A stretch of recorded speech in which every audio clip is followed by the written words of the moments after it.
Bugun bizda oddiy obzor emas. Hozir biz tuningga $5000 sarflangan Spark'ni ko'rib chiqamiz, lekin bundan oldin Uzcars'ga obuna bo'lib turing.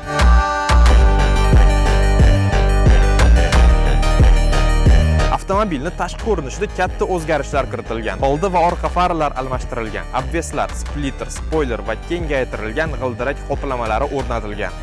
Disklar oq rangga bo'yaltirilgan va kechasi fosfor qoplamalari tufayli yonib turadi. Salon e'tibordan chetda qolmagan. O'rindiqlar qayta tikilgan. OMP Sport rul o'rnatilgan. Original poliklar va qo'shimcha dekor elementlari ichkariga sport atmosferasini qo'shgan. Mashinani audio sistemasi ham to'liq o'zgargan. Subwoofer o'rnatilgan. Bundan tashqari ikkita usilitel, mono va oddiy.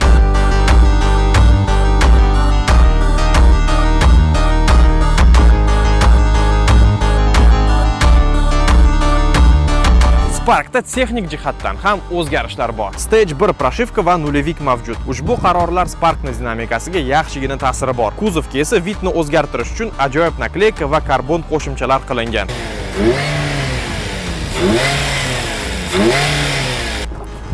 Xullas, ushbu Spark oddiygina mashina emas, balkim ko'p vaqt va mehnatga talab bo'lgan mashina. Agarda tuning yoqqan bo'lsa, videoning tagida like bosing va izohlarga fikrlaringizni qoldiring. Keyingi videoda ko'rishguncha, xayr.